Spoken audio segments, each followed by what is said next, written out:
Welcome to the first in a series of programmes looking at Dundee as it goes into the 21st century.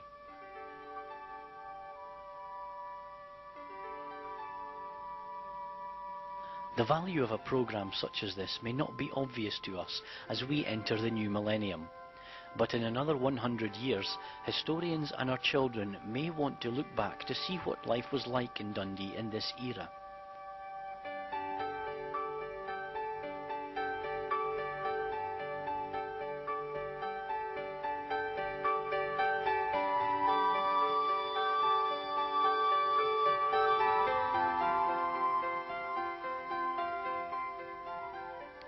With the relatively new invention of photography and cinema itself being just over a mere 100 years old, we are the most photographically documented generation in history.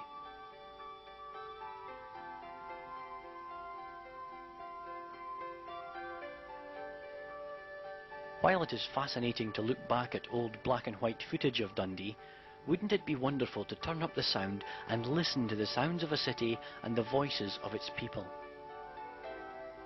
We have begun to record the city in more detail than ever before possible. Like any other city in the world, Dundee is forever changing and developing. New buildings spring up and old ones are modernised to fit the needs of today's Dundonians. We're going to take quite a close look at Dundee, and we've begun our series in the Seagate area. During the series, we'll also give those who live and work in Dundee a chance to comment on how they see the city developing and what they remember of the city.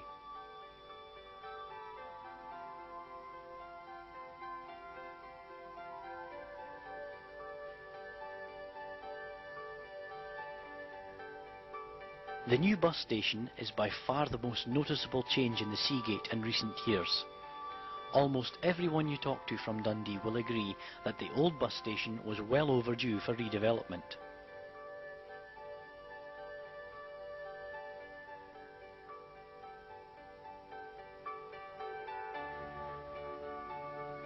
Dundonians were indeed embarrassed by the view the bus station gave our visitors.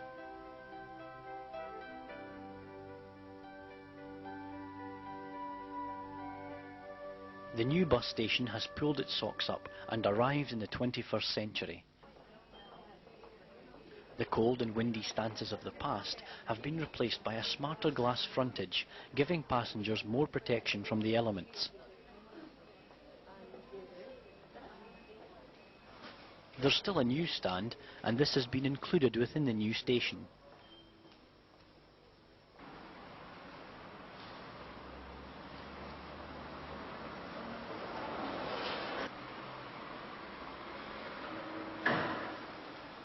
Visitors are now greeted by a more bright and colourful entrance to the city.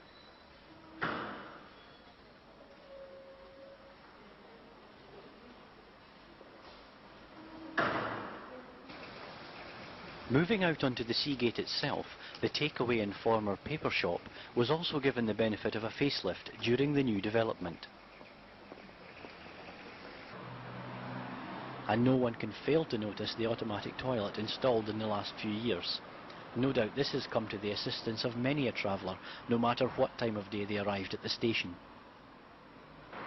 Magnum House at the far end of the street is a building which dates from the 1930s and has now been turned into flats.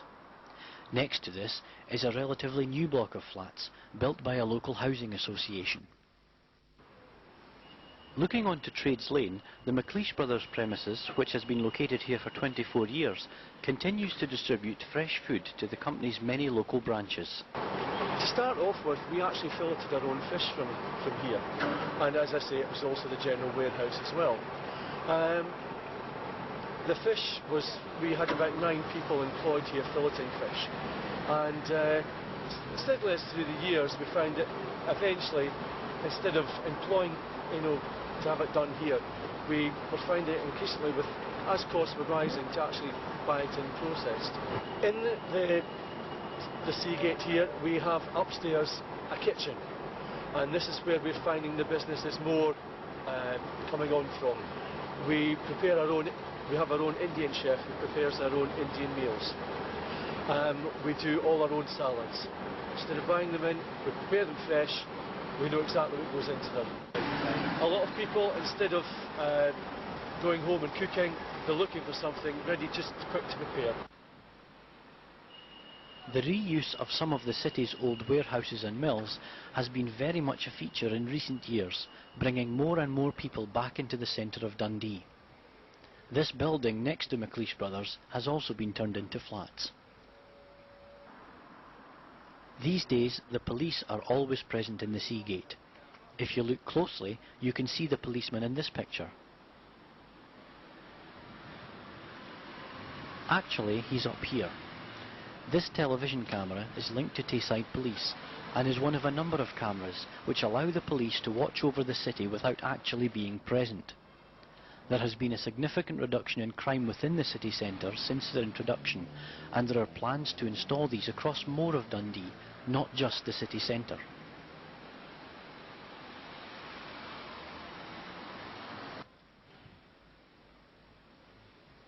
Some of the shops in this area will be very familiar to most Dundonians, many having survived in business over the years, perhaps with different owners or even a different name.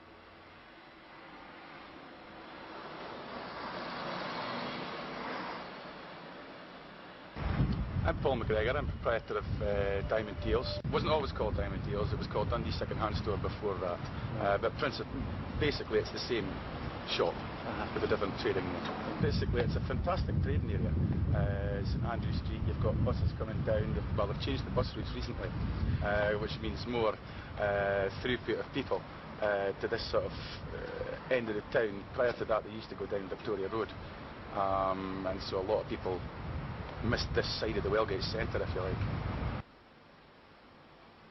Changes in the way people shop in recent years has meant the smaller shops really do struggle to compete. They have been losing out to bigger supermarkets and retail parks which have flourished beyond the city centre. Multiple cinemas, or multiplexes as they are known, can now offer customers a selection of films to watch, and smaller cinemas such as this one in the Seagate have closed.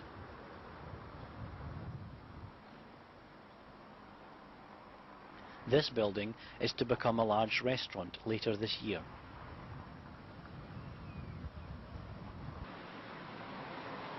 If you were to catch a bus in the Seagate, you might be surprised to know that you can now find out exactly when the bus is coming.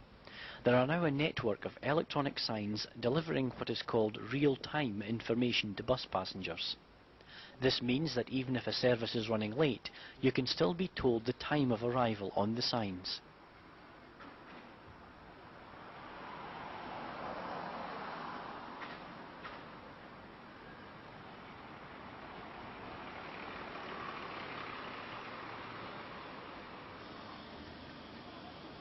Another cinema at the top of St Andrews Street, the former King's Theatre, has now become a nightclub.